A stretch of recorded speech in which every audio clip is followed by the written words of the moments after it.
Greetings fellow mages, it is I, Exalt, back again with another magic Manastrike video. I hope you guys are having a great time playing the game. I am. Super challenging, moving up the ranks.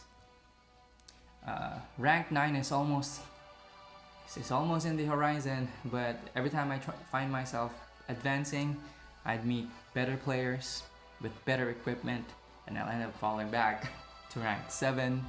And then try to catch that rank 8 back again. It's going back and forth at this point. If I end the season with rank 8, this being my first season, I wouldn't really mind. I started a bit late, but see, we still managed to get up to rank 8. Alright, but enough about those. What is this video all about? You know, there are many ways for you to win in this game.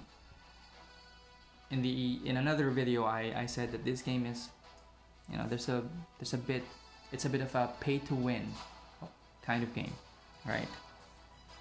And it is true because it requires equipment to be upgraded, and it's not based on purely on skill. So skill, equipment, what else do we need in order for us to win matches? There's another technique which I'd like to share to you today, which can help you win matches, and that technique is called mana counting. So how does it work? It's very simple. You have to have some knowledge about how much each of the cards cost. Take advantage of that knowledge of whether you have more mana in your pool compared to your opponent, and make appropriate actions based on that knowledge. If you know that you are ahead of the mana race, then you know that you can drop maybe 1 or 2 more spells, more than what your opponent can produce, right? But if you are behind the mana race, then you'll have to be conscious about dropping another one, because you are going to potentially expose yourself to threats and counters, right? So typically when I find myself falling behind that mana race, what I do is I just relax for a bit and defend. Win the defense or defend properly, and then push afterwards, right? In this video, I'm going to show you, which is a very quick video, right? It's a match against a mono green deck, right? And of course, a Johnny, our favorite mono white deck, right? We'll take advantage of our knowledge of mana counting to gain the upper hand. Now, it does not have to be perfect. You don't really have to memorize all of the cards, but you have to have a good idea about how much each of the cards are worth, right?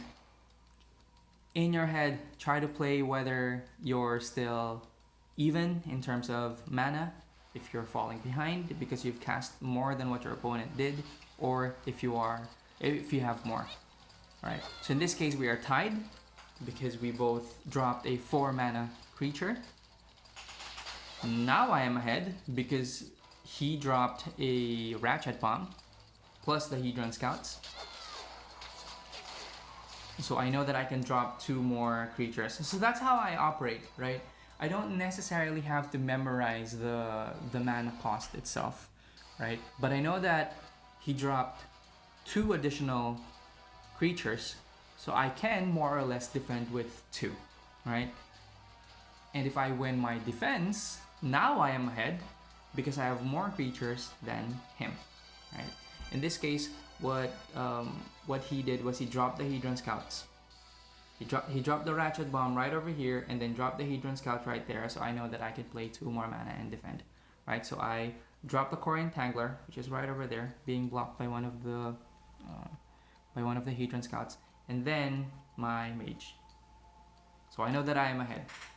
If you look at the bar at the bottom, he was trying to be a bit conservative,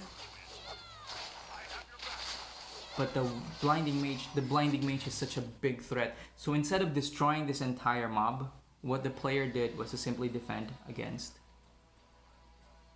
the mage, right? Which I guess makes sense because the mage is worth 3, and then the Ratchet Bomb is also worth 3, so that's he broke even, right? But the bad news is I have a mob here at top because I was able to successfully defend. Right, and let's see how this player would react. That swarm is just getting crazy. Ooh. Okay. He uses Planeswalker, which is fine because it does not have any mana cost. But instead of defending, right, what he wanted to do was to catch up to the tower count by dropping this werewolf creature right there at the bottom. You know, that ranger that transforms into a werewolf. But that is a 5 mana creature, if I'm not mistaken, 5 or 4. And I know that he's running empty. So that means he has nothing to defend his main guardian. So what do? Single lane harass. That's what we do. And in under a minute, which I think is one of the fastest matches I've managed to complete, we've already destroyed the main guardian. Do I have a perfect count of the mana that's being spent by both players? Not necessarily, but I have a good idea of whether I am ahead or whether I've already fallen behind. Alright, so I hope you guys learned something new. Mana counting really, well, it may take some practice before you get used to it, right? This game requires you really to multitask. Think about where you're going to drop your creature, think about whether you're going to defend or whether you're going to attack. And now, I'm adding one more layer to that difficulty. How much mana do I have left? How much mana does my opponent have left? Again, just to recap everything, if you are ahead of the mana race, then you know you can drop 1 or 2 more spells, or creatures rather, on your board, alright? If you're behind that mana race, if you have a smaller amount of mana in your pool, just defend. Use your Planeswalker if necessary, right? But regardless of whether you're defending or you're advancing, the knowledge of how much mana is being spent by both players can really become useful in claiming that victory. Alright, there you go. Again, as usual, put down the comments below if you to show some support, right? If you have some feedback about how this game went, give it a thumbs up if you like this content. If you want to see more content like this in the future, do support the video. Consider subscribing, right? And I'll see you in the next one. This is Xalt signing out. Peace.